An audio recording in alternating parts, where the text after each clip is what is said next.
Starting lineup: Tryndamere, Volibear, Annie, Samira, Lux, up against Garen, Shyvana, Malzar, Fortune, Nautilus. Rating of the picks for a lower ranked game: Tryndamere as a top, 6. Volibear in the jungle, 7. Samira as a shooter, 9. Lux in support, 6. Garen as a top, 7. Shyvana in the jungle. We're gonna bump Shyvana down for the lower ranked from a 10 to a 9, so that's a 9 for Shyvana. Malzar as a mid, 5. Fortune as a shooter, 8. Nautilus in support, 9. Remember, we have a different rating system for lower ranked and for casuals, as we expect people to have matured a little bit in their character by the time they reach lower ranked.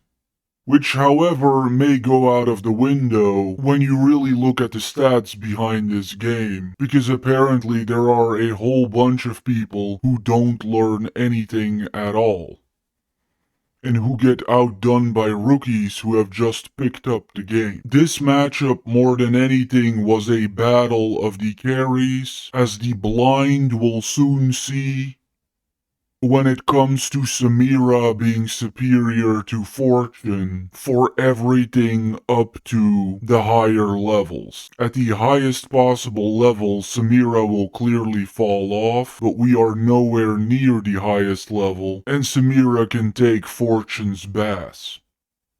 In our midst, we have here a Shyvana player with 246 mastery and a rank so high that I don't even know what to call it.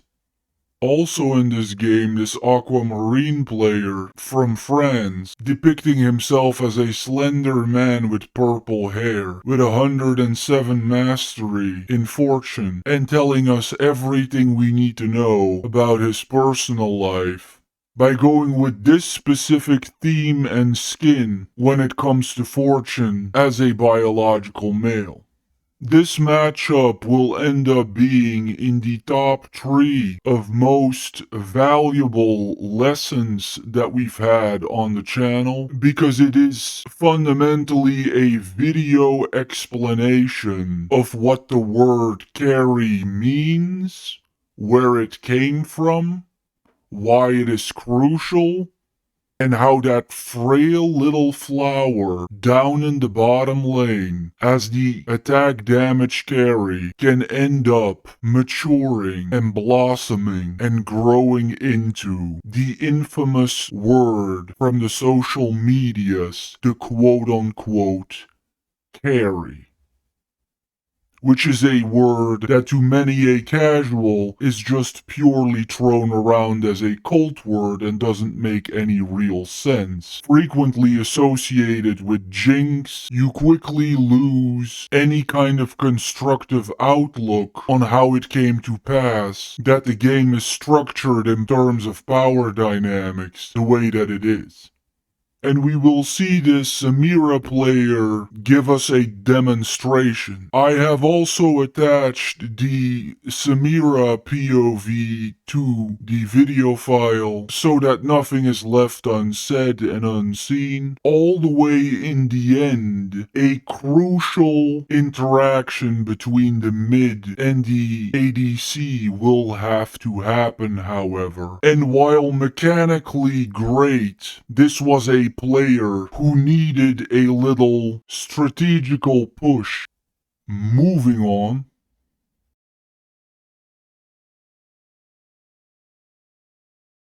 Taking it all the way from the top here, and much like a dog that wants to urinate, this middle-aged woman is going to go up and down the river looking for a spot that suits her on Lux. We have these 3 enemies on her. They end up getting her 50-something seconds into the game. And of course this woman is going to start blaming the shooter here in this position. And I do not know how this channel is going to progress over time, how my health is going to progress over time, or what I am going to be doing. But I try to speak truth, and you will find the very ugly reality as you go through this channel and you watch episode by episode. You will see nearly every time that the team with the most women on it ends up losing. That's not something that I gloat about. It's not something that I'm beating my chest about. It's not something that I'm super proud about. It's a statistical reality. Perhaps now would be a good time to bring up that I've met a total of about 2,000 women in my life. I have never met a single woman who was into strategy-related gaming. There were some women who were into gaming. They liked the cutesy thing about Pokemon, they liked the cutesy thing about Mario, and they liked the novelty of Grand Theft Auto, and it goes super fast. I have never met a woman who's deeply into, hey, what type of armor do I need against these kinds of spells? Hey, what kind of position do I need to take up? Hey, is there something we can learn about past real-life strategical scenarios? I've never seen that. I've never seen that in any woman that I've ever been around. In my life, 0 out of 2,000. Now you will notice that about 50% of the late game player base that we showcase in the starting lineup is a bunch of women. There is a beautiful Japanese movie that speaks to this called Giants and Toys, suggesting that mega corporations can make you do anything because that people can easily be influenced to do anything at all. In the example of Giants and Toys, it involves encouraging people not to take care of their teeth and their dental situation because the cool girl that they showcased on their candy corporation does not have good teeth and does not brush her teeth. And so they convinced an entire segment of the population not to brush their teeth. Similarly, you have to give it to Microsoft, like the brainwashing. You have fundamentally changed the nature of a great number of women. For whatever reason, we now have a massive amount of women in these Microsoft-sponsored games. And this all has a dramatic impact that we're all not supposed to notice on this game. Because there is no guy who would have the idea to start a fight 40 seconds into the game over something like this that I've ever met or ever seen. Women get much more personal with attacks than men do. And so you just instantly have this Madam Bim just entirely laying the responsibility of everything that happened here on this poor Samira player. Which, what could the poor guy have possibly done to prevent this? You dumb cow. You're going to start a mess about this 40 seconds in game. And it sometimes really frightens me. This person was a Lux specialist with an aquamarine rank. This is all that you've learned in all of this time? Is that Samira should have jumped in there and fought 3 people off? And that it's a good idea to run into the enemy? That's the only thing that you've learned with all the Lux mastery and all of the ranking up?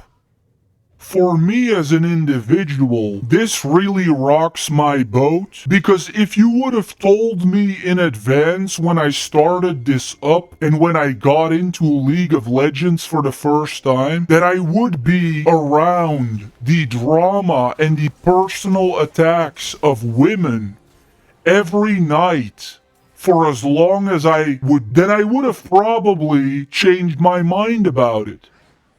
and not gotten into it. And with the continuous excuse of Big Bang Theory-esque jokes like we're having a sausage fest, and all sorts of Twitter heroes referring to toxic masculinity groups. With all that, we have really gotten to a place in society in 2025 where women have all women's yoga class, women have the beauty shop, women have girls' nights out. But for a guy, goddamn man, I am not going to lie, it is hard for me to get away from toxic women for a moment in my life. It seems like these personal emotional attacks from women happen at work, they happen in any kind of sports activity, they happen in any kind of video game nowadays. There's plenty of spaces where women can get away from men. There's not that many spaces anymore where men can get away from women. And I wouldn't mind going for a day without your toxic feminine BS in my video game. I really wouldn't. You're gonna have a lot of self-hating men glorifying females invading these spaces, because that way at least they can quote-unquote get with a woman, but you're not getting with any women. They're just unloading on you the entire time, verbally and emotionally abusing you the entire time. And you don't want to know how much footage I have by now of a bunch of toxic, sour women going after guys in their private time, going after guys who in their time off are just trying to play for a moment and trying to unwind for a moment. So this is a horrible way to start a game. You've now already destroyed your relationship with the bottom lane. And also strategically, there is nothing good that could have ever happened from you running around in the river by yourself. The fact that you blame all of that completely on someone else entirely ends the conversation about your personality.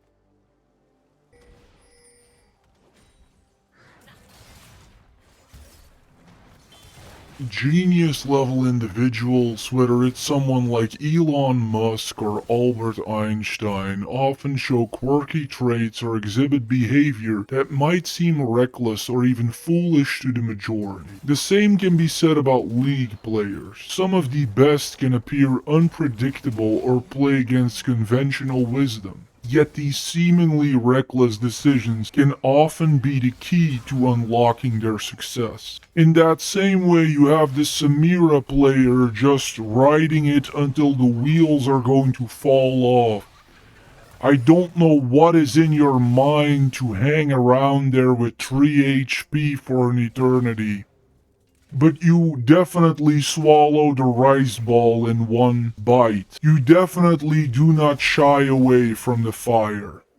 Mr. Crazy 26. We end up watching Tryndamere hide in the bushes as he will experience why Tryndamere is an ADC and Garen is not. Nautilus is a tanky support champ who thrives on crowd control, initiation, and disruption. He can feel tankier than even Mundo in certain situations. He has that ability to stun enemies with his basic attacks, making him feel unrelenting because he can constantly engage and disrupt enemy carries. This Volibear gank going to come from the bottom lane up to Malzahar, and you start out here on Malzahar with Thundering Smash, dealing bonus damage and briefly stunning the target, and just that insane natural toughness on Volibear, making it an option to go boots very early. This is so rare to see this. It gets almost anybody and everybody killed and it does hardly anything for you. But in this case, actually got the kill purely off of boots alone.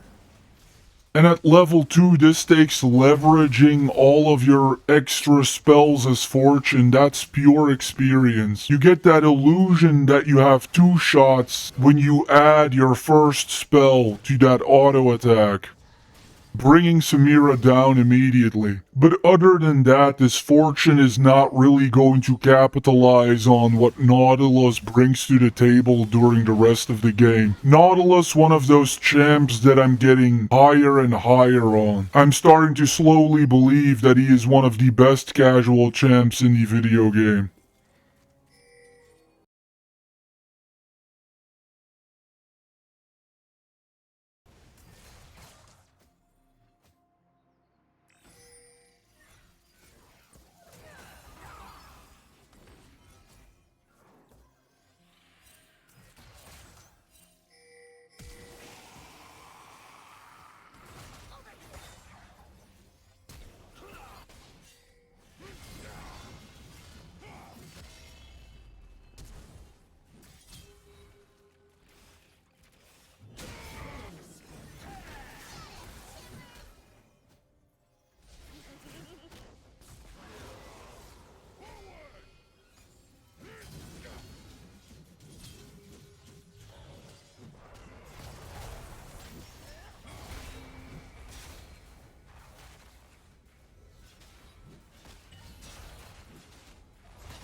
Have this Samira player coming over. Samira needs kind of a setup. I really have it in my head that I'm consistently lagging behind other people when it comes to movement speed.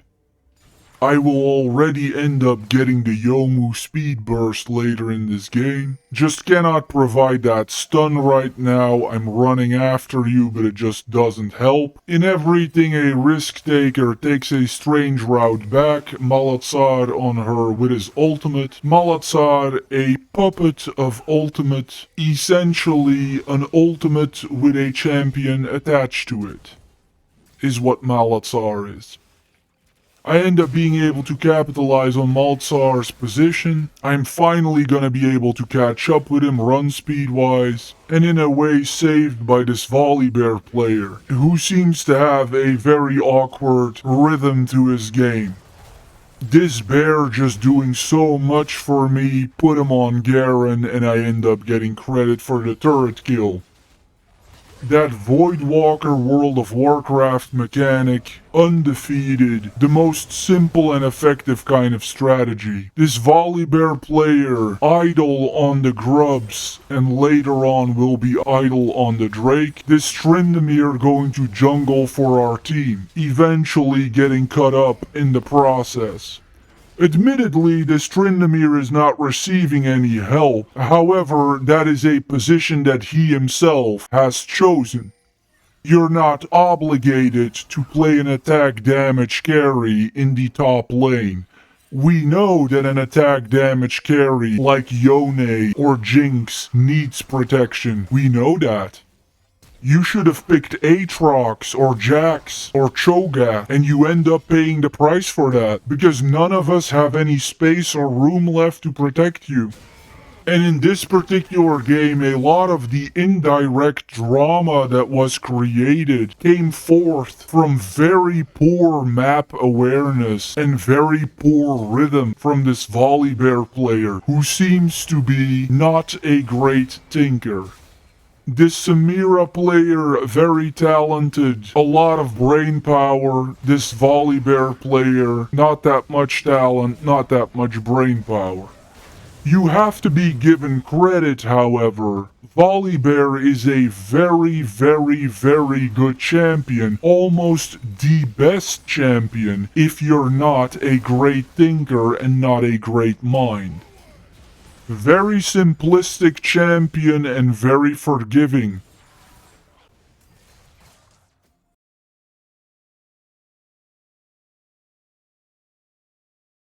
Dot burn effect on Volibear. Over time, Tryndamere grows stronger than Garen. Because he's not a top laner, he's an attack damage carry, as you may have heard by now. This Shyvana player built everything exclusively around her ultimate, and almost did not engage if her ultimate was not up. Very little team cohesion here, on both sides. All individual players despise each other. Got this low-key hatred between Maltzar and Nautilus, as well as between Nautilus and Fortune. An argument could be made that from a moral standpoint that is really outrageous because playing Nautilus is obviously making a sacrifice for the team, because you're never going to get any real kills as Nautilus. He's one of the least offensively potent champions there are. Very curious, this Fortune player, after getting to 107 mastery and depicting yourself as a skinny man with purple hair, you seem to have no ability to land your ultimates of any kind. In fact, your ability to use your ultimate is so horrible that you may as well just spam it every time that it is up, period, because it seems to miss 100% of the time. And in this game, this rebuilding capacity that the base has is really going to be stretched to its limits. There's not going to be a structure that can respawn that won't respawn at least 3 or 4 times. You very frequently get the impression that the cohesion and the team playability is many times worse in Iron than it is in casual quick play. What seems to be going on with that is that everybody's just fueled by hatred, angry that their records are being blemished and damaged by random strangers, and that anger clouds your judgment. And even though people are goofing off in casual quick play, because of the fact that you don't have that anger, the decision making is actually better. This Volibear player is going to enter into a state of protest 20 minutes into the game and completely stay away from any kind of jungle objective from that point on out. In this game, Tryndamere, as I've already said, is going to be the de facto jungler. More than anything, this game was wildly discouraging in terms of many of these people were atheist adults. Many of them had 100 mastery or higher than that. Many of them were over aquamarine rank, and very disheartening to see you don't seem to have much of a grasp on your character. I won't say not a basic grasp, but definitely not much of a grasp. There is no question that I used my abilities on Annie more responsibly 7 or 8 games in on Annie than these people have after years and years of playing their champs. There is no way around that.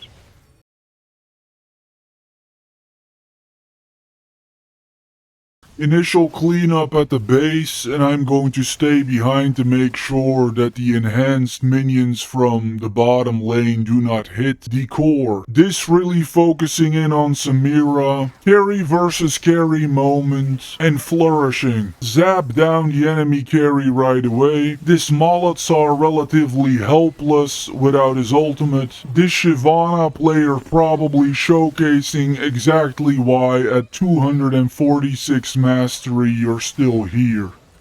No relenting of any kind, every move of this Samira player is directed toward the enemy.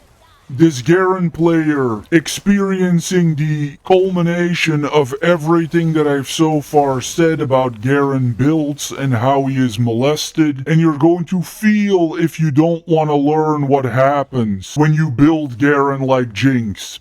Because reality is going to come for you. This Nautilus player consistently abandoned. It is comical to me how the waiting list for bottom and jungler is about as long as the waiting list for support. In this environment, I couldn't bring myself to support in a million years.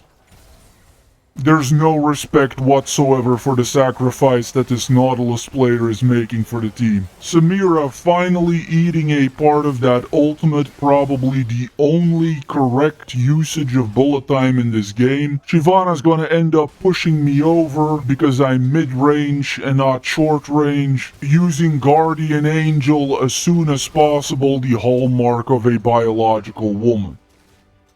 Always save yourself first, girl. Always save yourself first. I'm down, Samira's down, and Tryndamere's going all out offensive. The whole base nearly collapsed. Shyvana's very simplistic, but pro still tolerate her. Levi recently had an insane stretch on her in Worlds. This has a lot to do with the fact that she doesn't fall off in deep endgame. The passive Fury of the Dragonborn is going to hand her extra magic damage on her basic attacks, and that sustained damage just carries her throughout the game. The longer she fights, the more powerful she becomes.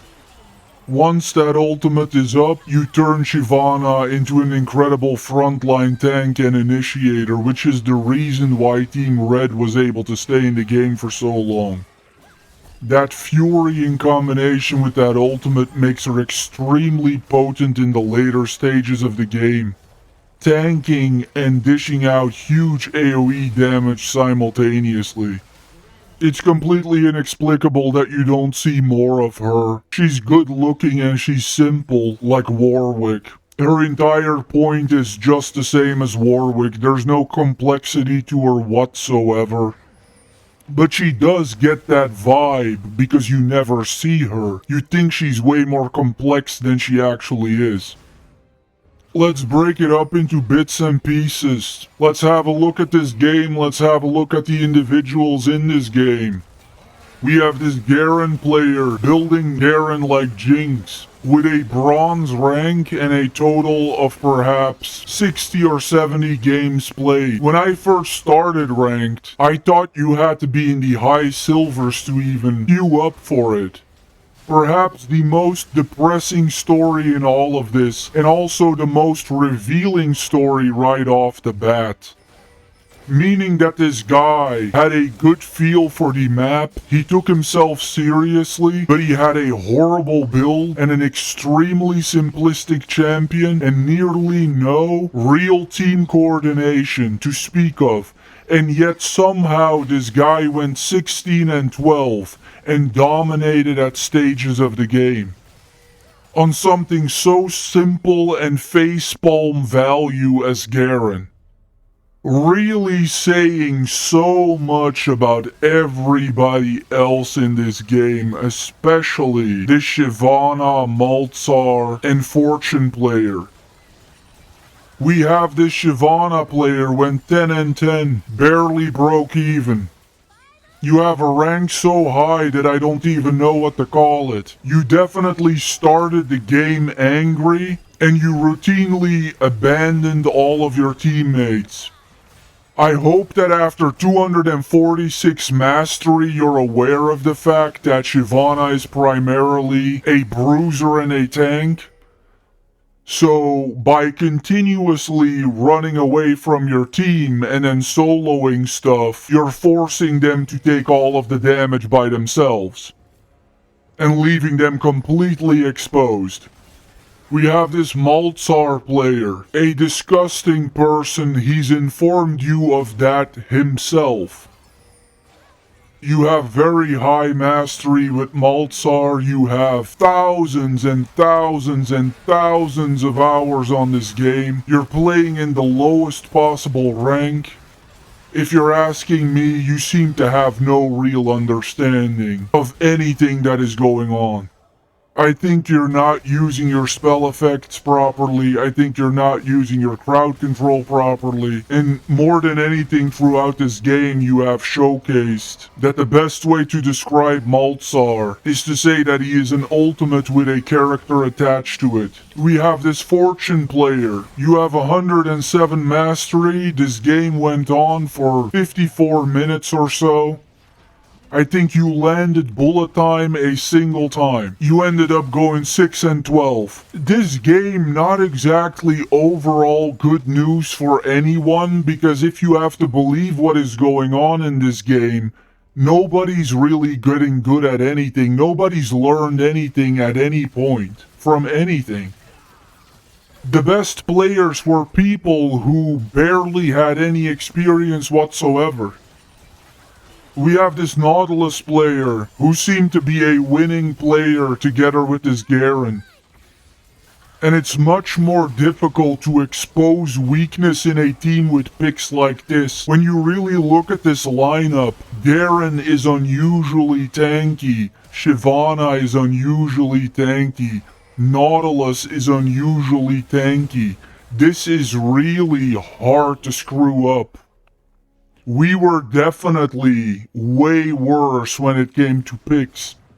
You have this Tryndamere player. This guy, the epitome really of a person who has understood that your KDA matters nothing if you have to take a single loss.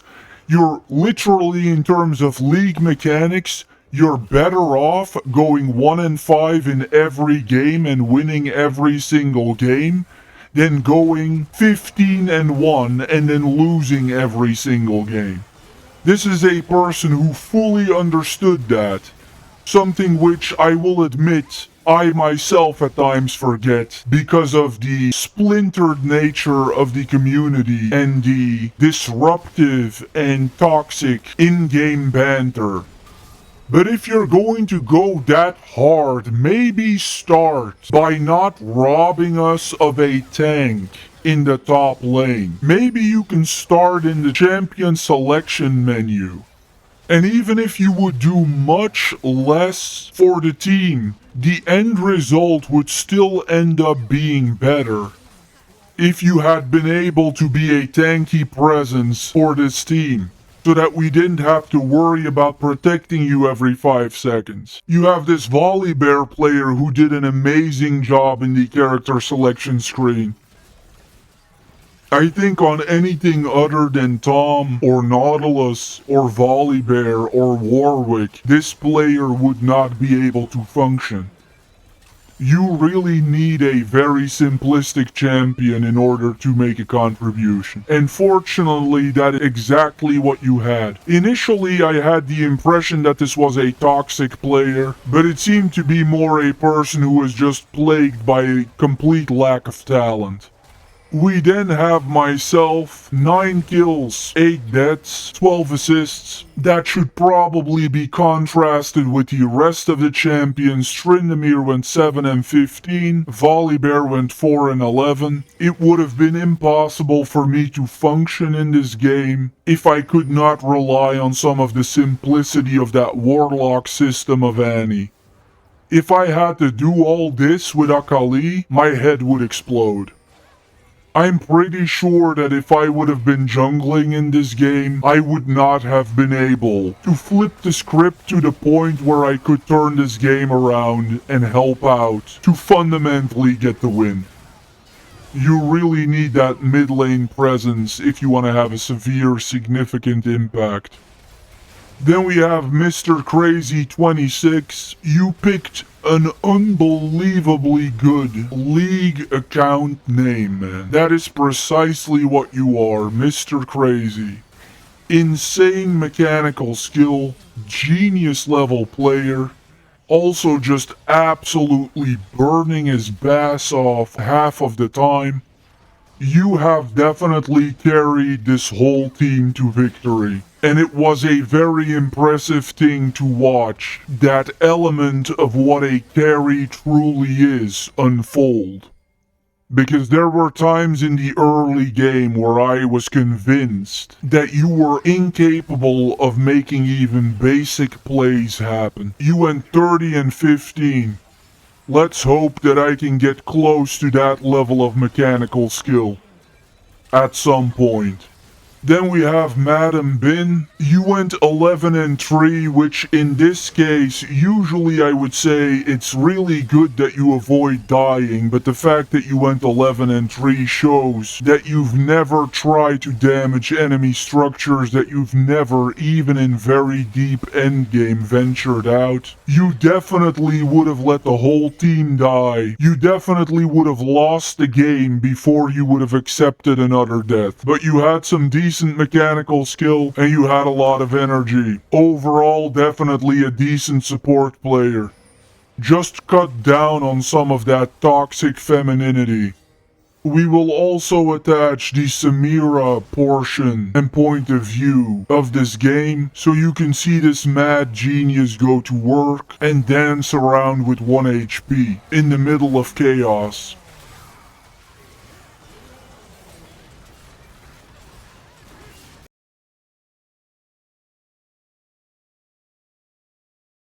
Taking a look at the scoreboard here, from what I've seen on Samira, Yomu is a crucial item. You went with Boots of Swiftness here, perhaps one of the only characters in the game where this is indeed justified. Spending this 1,000 on this kind of movement speed. The problem with this to some degree, in comparison with Yomu, is that Samira more than anything is all about bursts and catching the enemy off guard. This item does not have an active ability. It's really the type of person who just kind of has a fixated idea in their mind. They just go, movement, well that must be boots. Well, Samira, well that must be a marksman. And they refuse to ever think outside of that box. However, since Boots of Swiftness are the sister item of Yomu, you can indeed get away with this. But you're going with an item here that adds 30% extra total ability power, and this is the only item with ability power that you have. So you're just adding 30% to this. You have thus proven that you struggle badly with basic math, because this is not how math works. There is no more pure embodiment of an all-out spellcaster than Rabadon's Deathcap. It is an item that relies on multiplying what you already have in your inventory. You don't use that as a single thing, as a standalone item.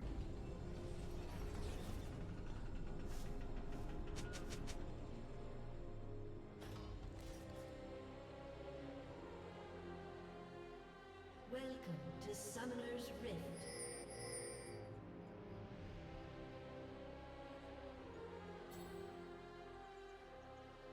30 seconds until minions spawn.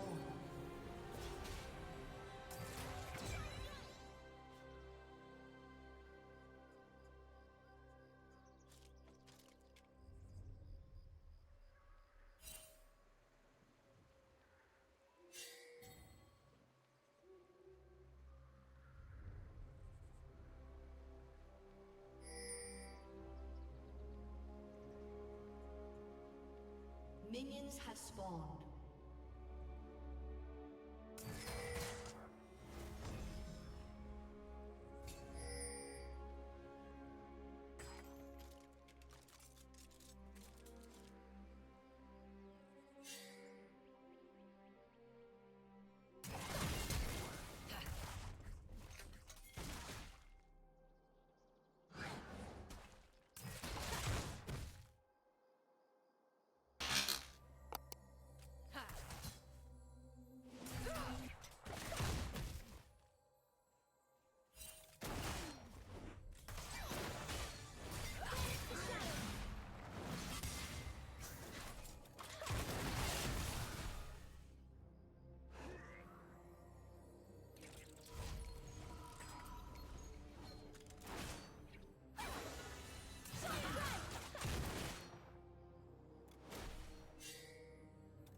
Shine